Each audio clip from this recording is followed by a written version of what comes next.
जा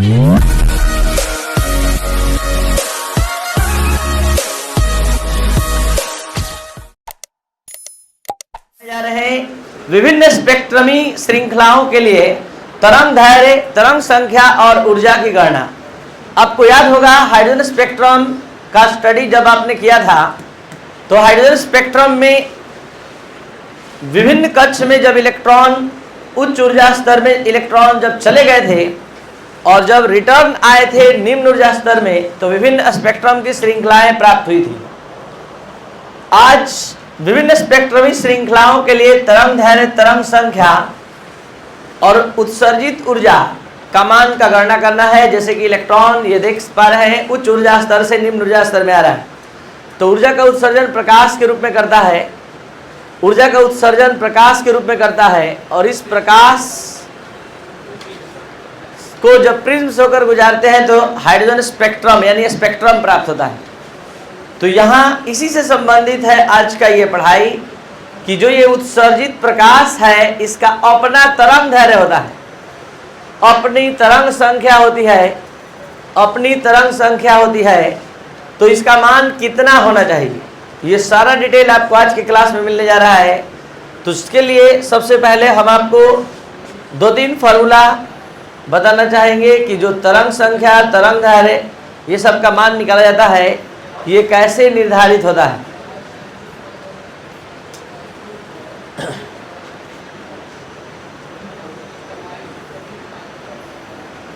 ये है ऊर्जा और तरंग दैर्घ्य, तरंग संख्या को निर्धारित करने का सूत्र।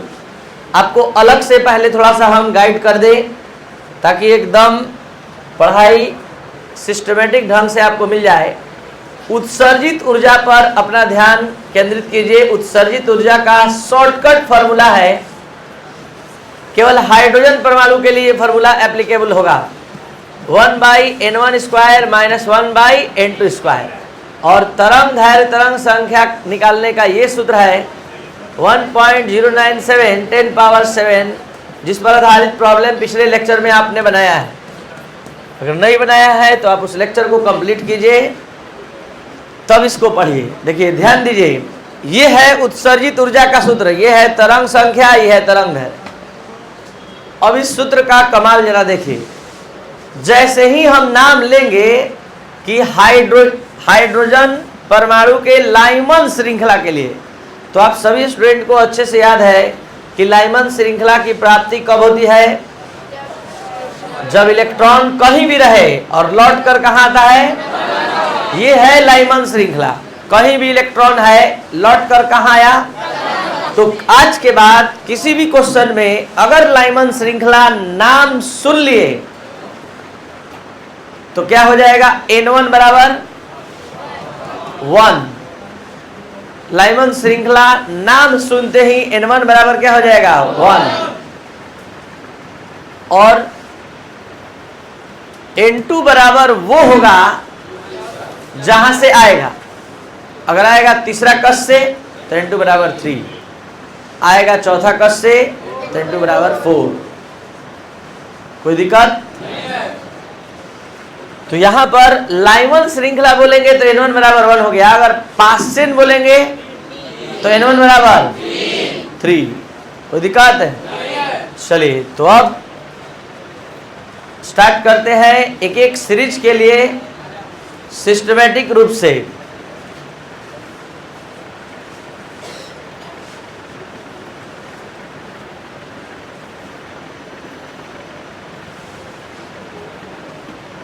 लाइमन श्रृंखला के लिए n1 बराबर 1, जिस तरह से आप सभी स्टूडेंट जानते हैं sun rises in the east, सूर्य पूरब दिशा में उगता है, कभी पश्चिम में नहीं। वैसे ही लाइमन श्रृंखला नाम सुनते ही, लाइमन श्रृंखला नाम सुनते ही n1 बराबर 1 हो जाएगा और n2 जहां से इलेक्ट्रॉन आएगा वो होगा।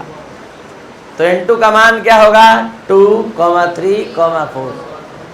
और ऊपर से भी हो सकता है लेकिन 1 नहीं हो सकता n2 का मान। तो यहाँ n1 का मान कभी बदलेगा नहीं, इसलिए 1 का स्क्वायर 1 का स्क्वायर लिख दिए, लेकिन n2 की जगह कुछ कह नहीं सकते हैं।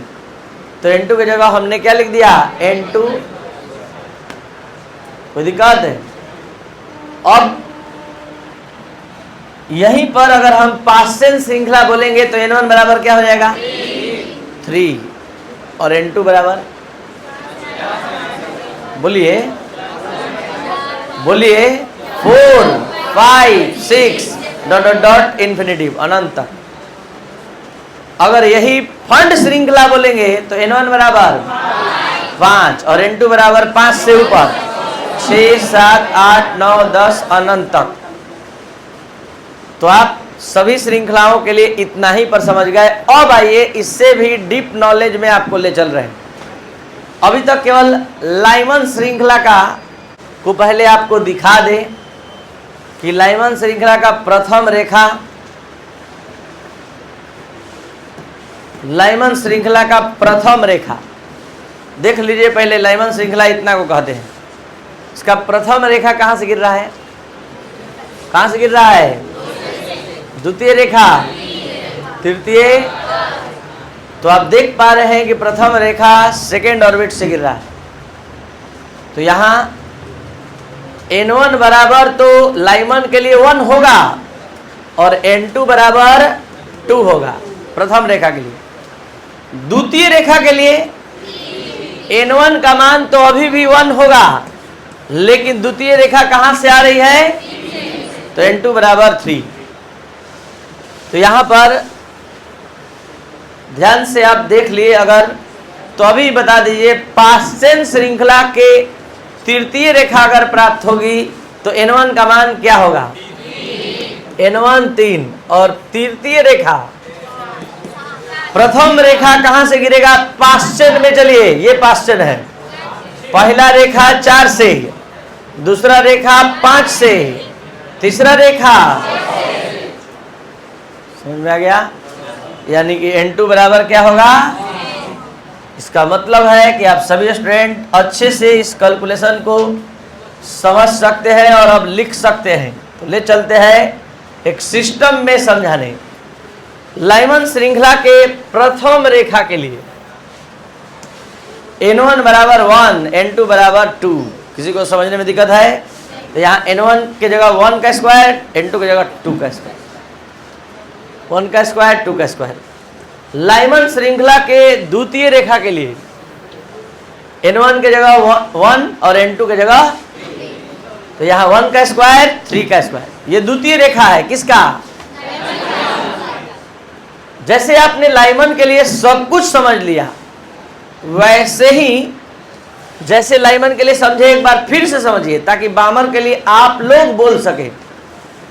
लाइमन के लिए पहले हम आप लोग को जनरल फॉर्मूला बताएं कि लाइमन श्रृंखला कोई भी क्वेश्चन में हम अब नाम सुनेंगे तो N1 बराबर 1 रख देंगे और N2 जहां से गिरेगा वहां से वो हो जाएगा।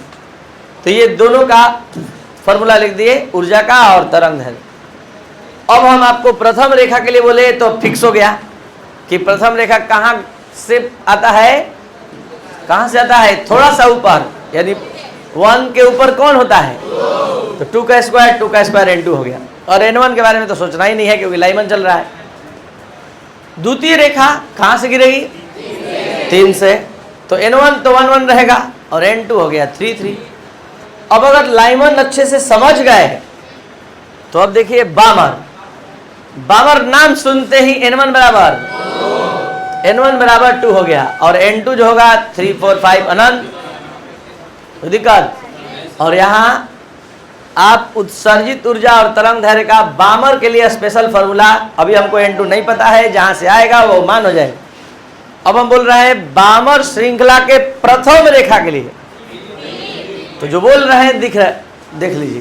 प्रथम रेखा के लिए आ गया N1 बराबर 2 और N2 बराबर 3, तो यहाँ 2 का स्क्वायर 3 का स्क्वायर, 2 का स्क्वायर 3 का स्क्वायर। हमारे बोलने से पहले, दिखाने से पहले आप बोल दे रहे हैं।